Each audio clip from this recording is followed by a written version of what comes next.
Assalamualaikum warahmatullahi wabarakatuh. Jumpa lagi di acara ngaji bareng bersama Anggra Putri Tania. Kali ini mengambil tema keistimewaan bulan Rajab. Selamat menonton. Dukung terus channel saya. Terima kasih. Assalamualaikum warahmatullahi wabarakatuh. Jumpa lagi dengan saya Anggra Putri Tania, dan kali ini saya akan membahas tentang keistimewaan di bulan Rajab. Keistimewaan di bulan Rajab itu sungguh luar biasa, karena sabda Nabi Muhammad SAW menyarankan kepada setiap umatnya untuk tidak pernah meninggalkan sholat yang 5 waktu. Karena bulan Rajab ini bisa dikatakan bulan untuk kita menabur, dan bulan Sa'ban bulan untuk mendapatkan hasil. Di bulan Ramadan bulan untuk mendapatkan kemenangan. Jadi di bulan Rajab ini harus benar-benar mendekatkan diri kepada Allah Subhanahu wa Ta'ala dengan menjauhi larangan-larangannya. Karena jikalau kita hilap melakukan larangan dari Allah Subhanahu wa Ta'ala di bulan Rajab, mohon maaf, 1 tahun ke depan rezeki kita akan sulit. Nauzubillahi min dzalik. Jadi di sini mumpung bulan Rajab ini baru awal. Jikalau kemarin-kemarin dari mulai tanggal 1 atau 2 atau 3 Rajab kita melakukan kesalahan, secepatnya kita melakukan taubatan nasuha. Karena di bulan Rajab ini harus benar-benar kita junjung tinggi, karena bulan Rajab adalah bulan yang istimewa. Kita harus teliti dalam melangkah, kita harus teliti dalam menjalankan rumah tangga, kita harus teliti dalam menjalankan usaha, kita pun juga harus teliti dengan ucap, tekad, dan lampah. Itu semua tercantum di dalam Quran Surat Al-Qiyamah, Quran Surat Al-Imran, dan juga tercantum di dalam Quran Surat An-Nisa.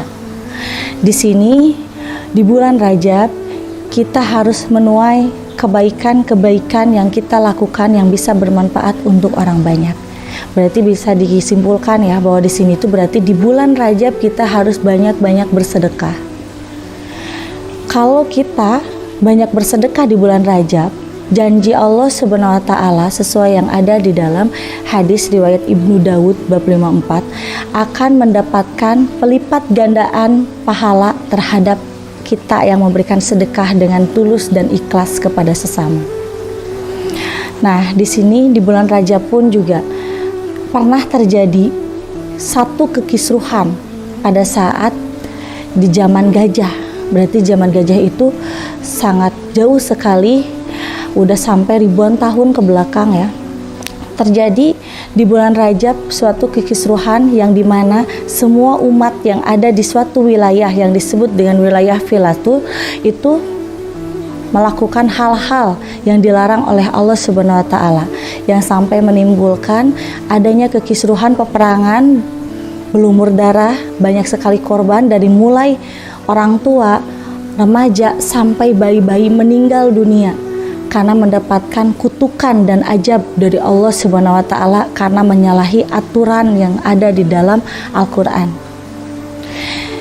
Dulu pada zaman gajah banyak sekali kemaksiatan yang dilakukan oleh suami istri dengan saling mencicipi satu sama lain dengan sesama. Contoh nih, ada sepasang suami istri. Si suaminya itu menjual istrinya kepada orang lain. Si suaminya tersebut menyetubuhi istri orang. Itu jelas dilarang di dalam aturan agama karena itu masuk ke dalam jinah muson. Nah, dulu pada saat zaman gajah banyak sekali yang melakukan kemaksiatan tersebut. Maka dari itu turun-temurun adanya berkembang biak, yaitu melahirkan bayi-bayi yang tidak berdosa, tetapi karena dengan hasil kemaksiatan akhirnya sama Allah itu dikutuk dan diajab. Allah memang Maha Pengasih dan Maha Penyayang kepada setiap makhluknya.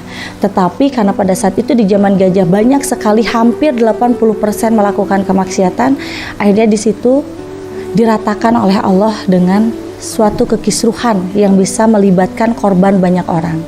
Bulan Rajab bulan istimewa yang dimana kita harus benar-benar bermunajat kepada Allah Subhanahu wa Ta'ala dengan memperbanyak amalan surat Al-Ikhlas, Al-Fatihah, dan ayat kursi.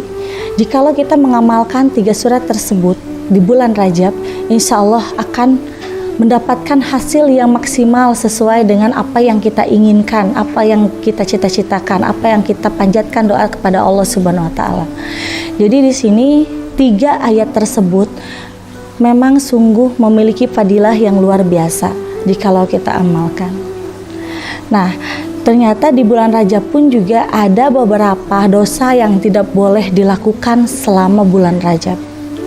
Dosa apa saja itu? 1. Gibah, sangat tidak boleh diucapkan oleh mulut kita. 2. Memfitnah, itu tidak boleh. 3. Menyalahi aturan dalam hubungan intim, yaitu suami istri. Jikalau kalian yang melakukan penyimpangan di antara 3 tersebut yang tadi saya ucapkan, alangkah lebih baiknya di bulan Rajab ini 1 bulan penuh jangan pernah dilakukan.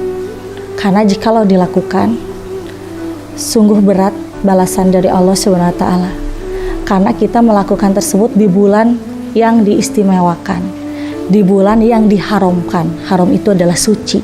Bulan Rajab, Saban, Ramadan itu adalah bulan suci, yang dimana kita tidak boleh melakukan penyimpangan-penyimpangan. Mungkin di bulan yang lainnya terserah kalian mau melakukan atau seperti apa, asal bisa tobatnya. Tetapi di bulan suci ini jangan sampai melakukan hal-hal yang dilarang oleh aturan agama Islam. Jikalau kita ingin selamat di dunia dan di akhirat, yuk mari kita sama-sama belajar dan kita ikuti syariat-syariatnya. Tetapi kalau misalkan kita selalu merasa kumaha engke kalau Sundanya gitu ya, ya udah itu terserah. Karena yang namanya dosa itu dipikul oleh dirinya masing-masing, tetapi di saat Allah sudah murka, tidak akan pernah ada ampunan dari Allah dalam waktu dekat. Tetapi ampunan itu mungkin bisa saja terjadi saat sakaratul maut, kalau kitanya benar-benar bisa tobatnya. Nah sahabat IMP, saya sarankan jangan hanya menjaga di bulan suci saja, yaitu di bulan Rajab, Saban, dan Ramadan. Di setiap bulan-bulan lainnya pun juga sampai tahun ke depan, sampai akhir hayat, kita jangan pernah sampai melakukan penyimpangan-penyimpangan. Karena di saat kita melakukan penyimpangan, seluruh malaikat yang ada di atas langit itu ikut menangis dan memohon ampunan kepada Allah atas kesalahan dan dosa-dosa makhluk Allah. Jadi di sini jangan sampai kita membuat kesalahan yang memang langsung Allah murka. Karena di saat kita melakukan kesalahan di bulan suci, puluhan ribu malaikat menangis memohon ampunan kepada Allah. Karena sesungguhnya Allah Subhanahu wa taala menurunkan malaikat-malaikat di bulan-bulan suci tertentu untuk memantau makhluk Allah, yaitu manusia. Dalam malakut takobir, di situ malaikat bertakbir kepada Allah dengan menyebutkan suatu bahasa yang disebut dengan Allahu Maroki, yaitu ya Allah ampunilah semua makhluk yang ada di dalam muka bumi ini, baik itu manusia ataupun hewan yang jelas yang bernapas. Di situ Allah akan mendengar keinginan puluhan ribu malaikat dengan satu syarat. Pantau manusia tersebut, apakah mengikuti dengan aturan-aturan dan syariat yang ada dalam Quran atau tidak. Itu 1. Kedua, pantau manusia tersebut, apakah lupa dan lalai akan janjinya. 3. Pantau manusia tersebut, apakah lidahnya cukup menepati janji atau terus bergibah. Jadi tetap di dalam bulan suci ini 3 yang diharamkan, 3 yang akan mendapatkan pembalasan, dan juga 3 yang akan mendapatkan penghakiman di akhirat nanti.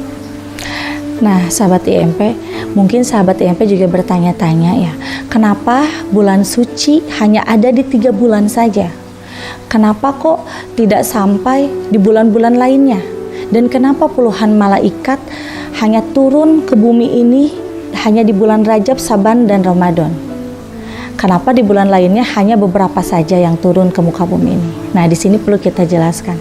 Dalam kitab Malikal Arsy, bahwa di bulan Rajab, Saban, dan Ramadan itu bulan yang sangat suci karena Nabi Muhammad SAW beserta dulu Nabi Ibrahim alaihissalam di bulan Rajab melakukan aktivitas kebaikan yang bermanfaat dan berguna bagi keluarga dan semua umatnya. Nah, di bulan-bulan yang lain kenapa tidak disebut dengan bulan yang istimewa? Karena di bulan-bulan yang lain hanya cukup dijadikan aktivitas seperti biasanya. Di bulan Rajab zaman sekarang, coba kita lihat dari mulai tahun 1780-an, apakah di bulan Rajab ini seluruh makhluk yang ada di muka bumi itu, yaitu manusia, mendapatkan kebahagiaan? Hanya 30% saja yang mendapatkan kebahagiaan manusia di muka bumi ini. Karena kebanyakan di bulan Rajab, Saban, dan Ramadan kebanyakan manusia melakukan penyelewengan dan penyimpangan yang ada di dalam aturan agama Islam. Hidupnya banyak yang susah. Hidupnya banyak yang benar-benar, maaf ya kalau di zaman sekarang ini, susah untuk mencari uang. Mulai bulan Rajab kita menabur. Nah, sahabat IMP, di bulan Rajab dari mulai tahun 1780-an, banyak sekali manusia-manusia yang mendapatkan kesulitan dalam perihal perezekian. Kenapa seperti itu? Hanya orang-orang yang dikasihi Allah, yang mendapatkan ridho dan rahmat dari Allah, yang mendapatkan kesenangan dan kebahagiaan di bulan Rajab, Saban, dan Ramadan. Jangan heran jikalau kebanyakan orang sangat susah kehidupannya di bulan Rajab. Jangan pernah menyalahkan Allah, tapi tanya ke dalam diri kamu sendiri. Contoh gitu kan, apakah diri kamu sendiri sudah benar? Apakah diri kamu sendiri sudah melakukan kebaikan sesuai dalam syariat, atau malah melakukan penyelewengan dan penyimpangan? Karena ujian di bulan Rajab pun juga sangat besar. Udah tahu itu bulan suci, kesalahan tetap dilakukan. Yang ada madorot ke dalam dirinya sendiri. Harusnya kita tuh menyayangi, bukan hanya menyayangi diri kita sendiri. Kita harus bisa menyayangi orang di sekeliling kita. Mungkin kita punya anak, kita punya orang tua, kita punya sanak saudara yang memang tinggal bersama di suatu tempat. Di situ kita harus bisa saling mengingatkan satu sama lain kepada orang yang terdekat. Jauhi kesalahan-kesalahan yang dilakukan di bulan suci ini. Jauhi juga penyimpangan. Karena kalau memang orang tersebut punya iman, pasti tidak akan pernah melakukan penyimpangan. Tapi kalau orang tersebut memang sudah tidak punya iman, mohon maaf, kehidupannya akan susah seumur hidup. Kenapa saya bisa bicara seperti ini? Bukan saya yang bicara seperti ini, tetapi saya menyampaikan sesuai yang ada di dalam kitab Rajabil Ulum. Bahwa di dalam kitab tersebut, jaga di bulan Rajab, jaga di bulan Saban, jaga di bulan Ramadan. Karena kebanyakan 70% orang yang mendapatkan madorot, yaitu kesusahan dalam perihal perezekian. Tapi kalau misalkan kita mau merubah, tidak ada kata terlambat. Karena Allah Maha Pengasih juga Maha Penyayang. Kitab tersebut itu dikarang oleh Syekh Imam Hambali Malikul, yang memang beliau itu asli keturunan dari Saudi Arabia. Beliau asli keturunan dari Nabi Muhammad SAW. Beliau mengarang kitab tersebut pada saat bulan Rajab, dan beliau mengetahui apa yang akan terjadi di kemudian hari di abad ke-17. Ternyata terjadi. Dulu di zaman para nabi dan di zaman para imam, di bulan Rajab itu banyak yang mendapatkan sukacita. Karena dulu masih kurang ya orang-orang yang benar-benar melakukan penyimpangan. Pernah pun juga pada saat di bulan Gajah, setelah Allah ratakan tuh, akhirnya semua bertafakur, bermuhasabah diri dengan melakukan kebaikan. Akhirnya dulu itu banyak sekali yang memang merasakan sukacita dari mulai bulan Rajab, Saban, dan Ramadan. Tetapi di abad ke-17, yaitu di tahun 1780-an, terjadi dan terbukti sesuai yang ada di dalam kitab tersebut bahwa akan banyak yang madorot, akan banyak orang yang susah dalam mendapatkan rezeki. Nah, untuk yang 30% yang mendapatkan sukacita, kenikmatan yang diberikan oleh Allah Subhanahu wa taala, di situ kita jangan senang dulu. Siapa tahu di awal-awal Rajab kita melakukan penyimpangan. Yuk, mari kita sama-sama berdoa kepada Allah, memohon ampunan kepada Allah, dan berjanji tidak akan pernah melakukannya lagi. Karena kalau sampai terus-menerus kita ulangi, kita harus kasihan kepada orang-orang di sekeliling kita, akan mendapatkan juga dampak buruknya. Karena pada saat itu pun juga di zaman gajah ya, hanya suami istri atau bisa dikatakan orang-orang tuanya saja yang melakukan kesalahan, tetapi anak-anaknya mendapatkan dampak walaupun anak tersebut masih bayi, masih suci gitu kan. Jadi kita harus benar-benar berjiwa besar. Berjiwa besar dalam arti kata, jangan hanya menyayangi diri sendiri, tetapi kita harus menyayangi sesama. Jangan pernah merasa diri kita benar kalau kita belum pernah menebar kebaikan kepada orang lain. Ya sahabat IMP, jadi pada intinya di bulan suci yang diistimewakan, yaitu bulan Rajab, Syaban, dan Ramadan, kita jauhi penyimpangan. Seperti yang tadi saya sebutkan, 3 macam yang harus kita jauhi. Syukur-syukur tidak hanya di bulan suci saja, tetapi di bulan-bulan lainnya pun juga kita harus bisa menjaga. Ya mungkin sahabat IMP, pembahasan saya kali ini cukup sekian. Saya pamit undur diri. Wassalamualaikum warahmatullahi wabarakatuh.